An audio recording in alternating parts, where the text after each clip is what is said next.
দীর্ঘ ২২ বছর পর আজ রাজশাহীতে যাবেন বিএনপি চেয়ারম্যান তারেক রহমান। দুপুরে নগরীর ঐতিহাসিক মাদ্রাসা মাঠে নির্বাচনী জনসভায় বক্তব্য দেবেন তিনি। দলীয় প্রধানের আগমনে ব্যাপক প্রস্তুতি নিয়েছে রাজশাহী বিএনপি। জেলা জুড়ে বইছে উৎসবের আমেজ। বিভিন্ন এলাকা থেকে ব্যানার ফেস্টুন নিয়ে সমাবেশস্থলে আসছেন নেতাকর্মীরা। রাজশাহী, চাঁপাইনবাবগঞ্জ ও নাটোরের ১৩টি আসনের দলীয় প্রার্থীদের পরিচয় করিয়ে দেওয়ার পাশাপাশি তাদের হাতে ধানের শীষ প্রতীক তুলে দেবেন তারেক রহমান। পরে নওগাঁ ও বগুড়ায় জনসভায় বক্তব্য রাখবেন বিএনপি চেয়ারম্যান। নির্বাচনী এলাকা বগুড়ার ৭ আসনে গণসংযোগ করবেন তিনি। যাবেন বাবার জন্মভিটা গাবতলীর বাগবাড়িতেও। চেয়ারপারসন তারেক রহমান রাজশাহী মাঠে আসছেন, আমরা খুব আগ্রহীত, উৎফুল্লিত। আমরা দলমত নির্বিশেষে সবাই এই ঐতিহাসিক মাদ্রাসা মাঠে অবস্থান করছি।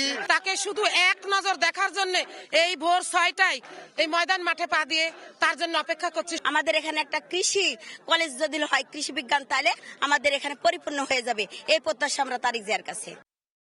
এই মুহূর্তে রাজশাহীর ঐতিহাসিক মাদ্রাসা মাঠ এলাকায় আছেন সহকর্মী সাইফুর রহমান রকি। সরাসরি যাচ্ছি তার কাছে।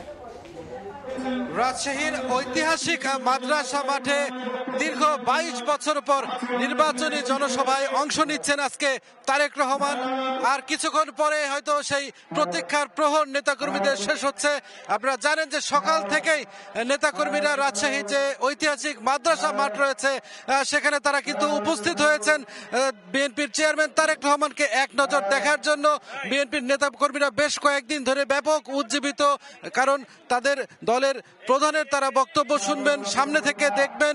দেশবাসীর উদ্দেশ্যে, নেতাকর্মীদের উদ্দেশ্যে আগামী নির্বাচনকে সামনে রেখে নানা দিক নির্দেশনামূলক বক্তব্য শোনার জন্য তারা অধীর আগ্রহে অপেক্ষা করছেন। তাকে এক নজর দেখার জন্য নেতাকর্মীরা অধীর আগ্রহে অপেক্ষা করছেন। গত কয়েকদিন ধরেই বিএনপির চেয়ারম্যান তারেক রহমানের আগমন উপলক্ষে রাজশাহীবাসী কিন্তু ব্যাপক আনন্দিত। বিশেষ করে বিএনপির বিভিন্ন সহযোগী অঙ্গ সংগঠনের নেতৃবৃন্দরা কয়েকদিন ধরে ব্যাপক প্রচারণা চালিয়ে আসেন যাতে এই জনসমাবেশ জনসমুদ্রে পরিণত হয়। সেই জন্য কিন্তু তারা কিন্তু ব্যাপক প্রচারণা চালিয়েছেন। আপনারা জানেন যে বিএনপির চেয়ারম্যান তারেক রহমান এই স্টেজে পেছনে একটি সেই স্টেজে বক্তব্য রাখবেন।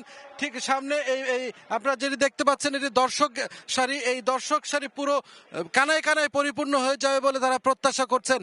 সব মিলিয়ে আসলে আপনাদেরকে জানিয়ে রাখি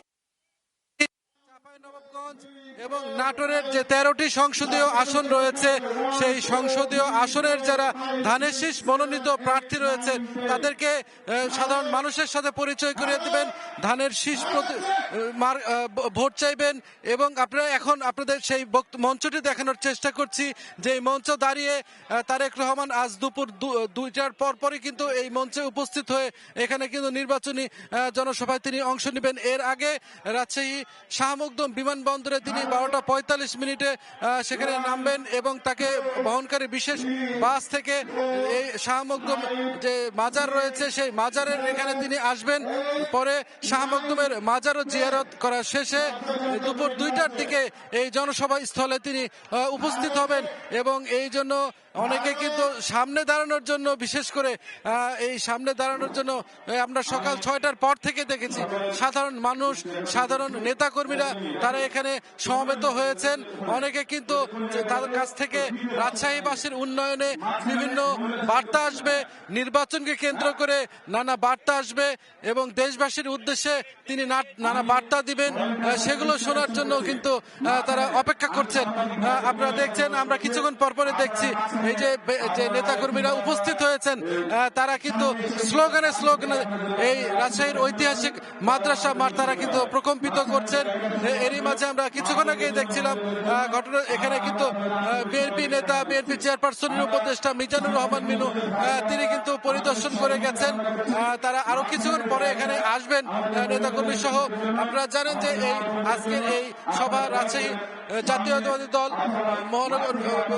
দল বিএনপির পক্ষ থেকে এটি আয়োজন করা হয়েছে এবং এই অনুষ্ঠানের প্রধান অতিথি তারেক রহমান, পাশাপাশি অনুষ্ঠানের সভাপতিত্ব করবেন রাজশাহী মহানগর বিএনপি সভাপতি মামুনুর রশিদ এবং সঞ্চালনায় থাকবেন মাহফুজুর রহমান রিটন, রাজশাহী মহানগর বিএনপির সাধারণ সম্পাদক। সব মিলিয়ে আজকের এই জনসভা জনসমুদ্রে পরিণত হবে এমনটাই প্রত্যাশা সবার।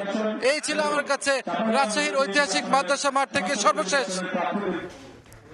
যুক্ত ছিলাম রাজশাহীর মাদ্রাসা মাঠে।